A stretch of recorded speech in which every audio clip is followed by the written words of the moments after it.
Hello, friends! On July 20th, 1969, Neil Armstrong and Buzz Aldrin have just landed the Eagle on the lunar surface. But as Armstrong struggled to squeeze through the narrow hatch in his bulky spacesuit, he accidentally snapped off a small plastic piece. Neither man heard it. There's no air on the moon to carry sound. But that tiny piece was the ascent engine arming switch. Without it, the engine wouldn't fire. They were stranded. 240,000 miles from home, the first men on the moon were facing a slow death in total isolation. Today, we're diving into the incredible true story of Apollo 11. We'll look at the desperate hacks that saved their lives, the space race that fueled the mission, and finally, we'll debunk the conspiracy theories once and for all. It's one small step for man, one giant leap for mankind.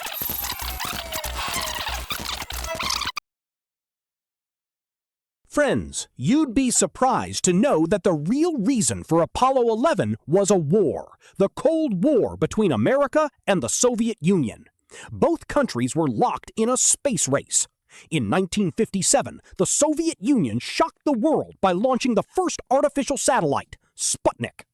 3 years later, in 1961, the Soviets beat America again when Yuri Gagarin became the first person in space. 1 week later, President John F. Kennedy asked his vice president, "How can we beat them? Are we making the maximum effort?" He realized the next big step was sending humans to the moon. On May 25, 1961, he famously promised that America would land a man on the moon and return him safely to Earth before the decade was out. Imagine 1961. No smartphones, no internet, no GPS. Computers were old and slow. To fulfill this promise, he provided $7 to $9 billion in additional funding. NASA began brutal testing. In 1967, the Apollo 1 cabin caught fire during a test, killing all 3 astronauts. Despite the tragedy, NASA pushed forward through Apollo 7, 8, 9, and 10, testing rockets and modules until they were ready. Finally, on July 16, 1969, Apollo 11 launched with 3 men, Commander Neil Armstrong, Command Module Pilot Michael Collins, and Lunar Module Pilot Buzz Aldrin. The spacecraft had 3 parts, the Command Module, the Service Module, and the Lunar Module, the Eagle. After traveling 400,000 kilometers, they reached lunar orbit. Michael Collins stayed behind in the Command Module, Columbia, while Armstrong and Aldrin headed to the surface in the Eagle. This is why Collins isn't as famous. He never stepped on the moon. But his role was vital. Without him, they could never get home. At 8:10 p.m., during the descent, alarms 1201 and 1202 went off. The computer was overloaded. Mission Control told them to keep going. At 150 meters high, Armstrong took manual control because the autopilot was heading toward a field of boulders. At 8:16 p.m., they only had 5% fuel left. Mission Control started a countdown to either land or abort.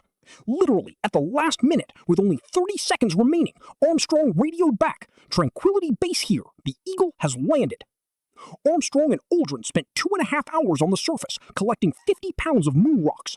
But then came the moment of truth, the broken engine switch. Aldrin found a genius solution. He realized a switch just completes an electrical circuit. He grabbed a felt-tip ballpoint pen, jammed it into the slot where the switch used to be, and successfully jumped the circuit. The engine fired. The return was just as risky. They had to dock with Collins in orbit, then endure a terrifying re-entry where the service module almost collided with their capsule. President Nixon even had a secret death speech prepared in case they didn't make it. But they splashed down in the Pacific, alive and well. But did it actually happen? Today, more than 50 years later, many people refuse to believe humans ever went to the moon. People cook up theories claiming the entire mission was a farce staged by America, filmed on Earth to lie to the world. Think about it. If this had been a fake attempt by America to fool the world, their greatest rivals, the Soviets, would have never let it slide.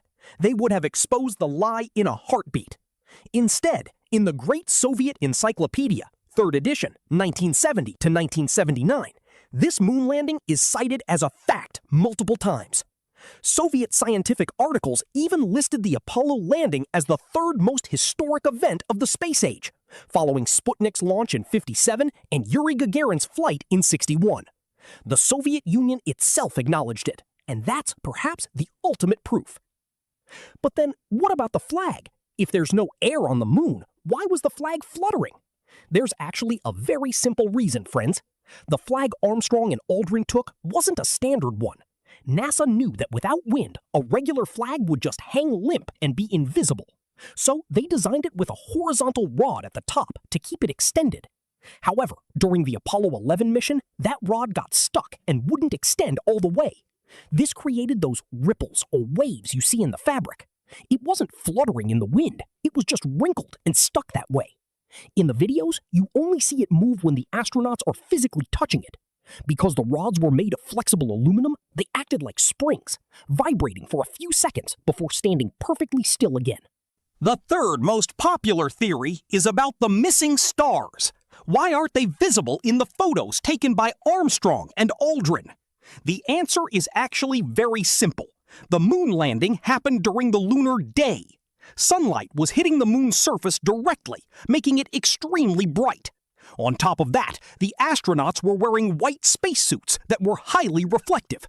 The cameras of that era simply didn't have the dynamic range to capture both the bright, reflective suits and the faint light of distant stars at the same time. You can test this today.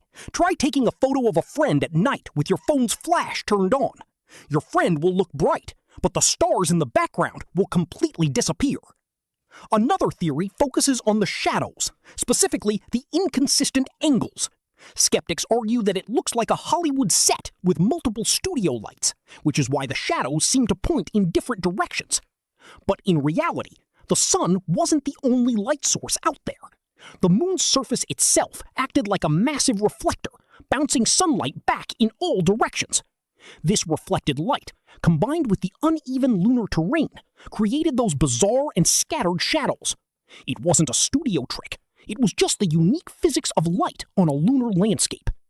People often point to Buzz Aldrin's famous photo taken by Neil Armstrong. You can see Armstrong's reflection in the helmet. But wait, where is the camera?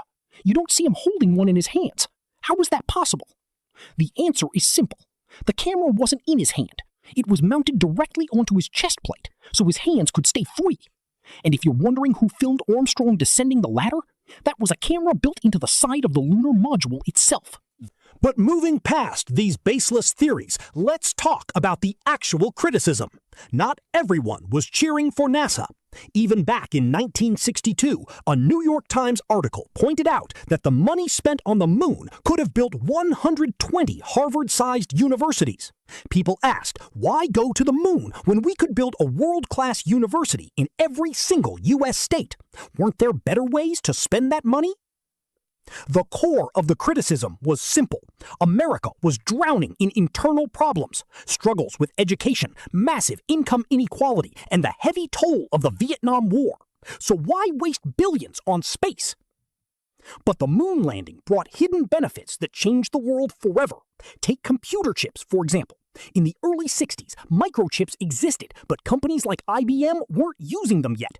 When NASA placed massive orders for integrated circuits, it forced the industry to evolve.